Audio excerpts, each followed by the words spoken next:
Hello दोस्तों, आप सभी का हमारे YouTube channel V2 study point में स्वागत है। आशा करता हूँ आप सभी स्वस्थ होंगे और अच्छे होंगे। जैसे कि दोस्तों, हमने अपनी पिछली वीडियो में आपको बताया था कि भारत वैदिक रूप से कैसे महान है।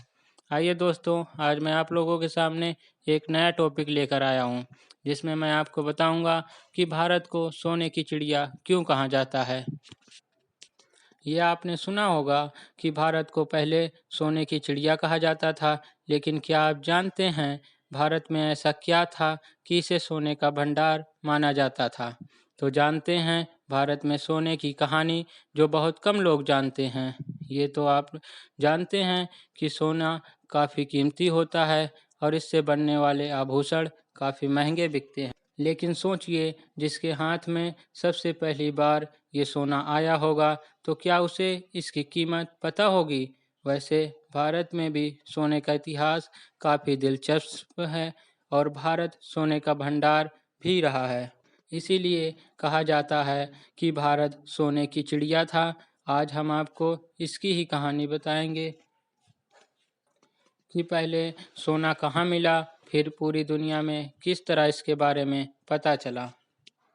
साथ ही आपको उन तथ्यों के बारे में बताएंगे जो बताते हैं कि भारत किस वजह से सोने की चिड़िया कहा जाता था।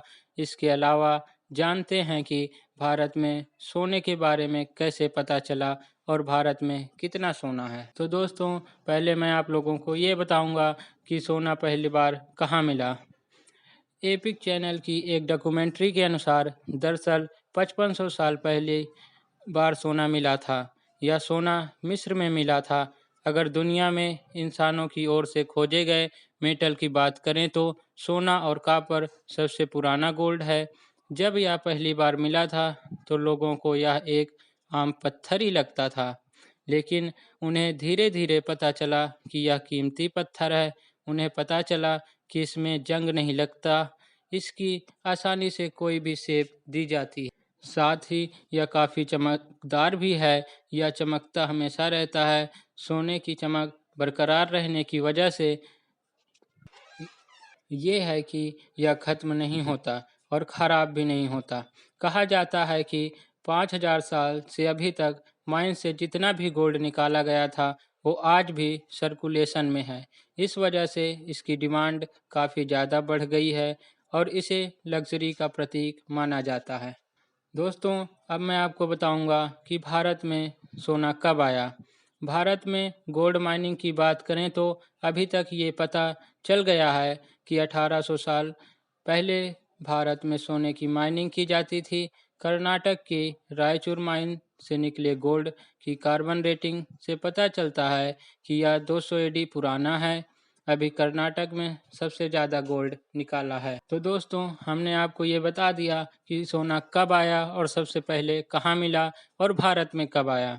आइए दोस्तों, अब मेन टॉपिक पे आते हैं और आपको बताते हैं कि सोने की चिड़िया भारत को क्यों कहा जाता है। कई रिपोर्ट बताती है कि भारत में नहीं बल्कि अफ्रीका में सबसे ज़्यादा सोने की खदानें हैं, लेकिन फिर भी सोने की चिड़िया का खिताब भारत के पास है। या इस वजह से है क्योंकि भारत में अधिकतर शासक सोने लूटने के उद्देश्य से आए थे और उन्होंने काफ़ी सोना लूटा भी है। जैसे कि 1739 में पर्सिया के नरदिया शाह ने दिल्ली पर हमला किया था और सोना लूटा था।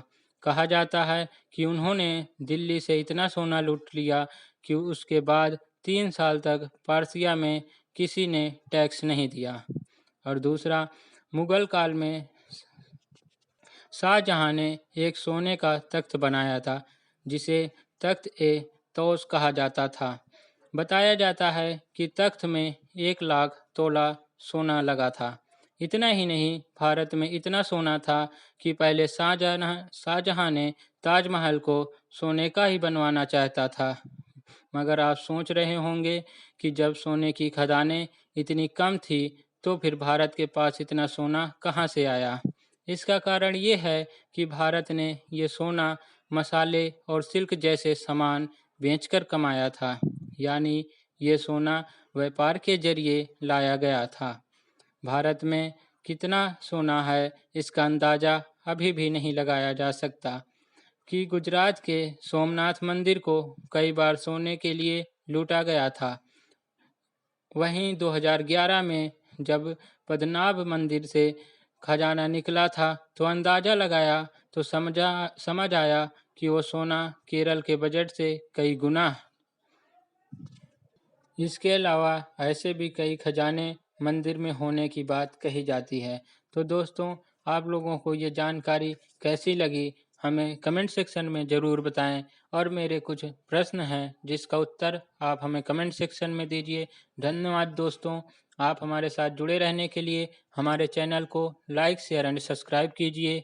धन्यवाद।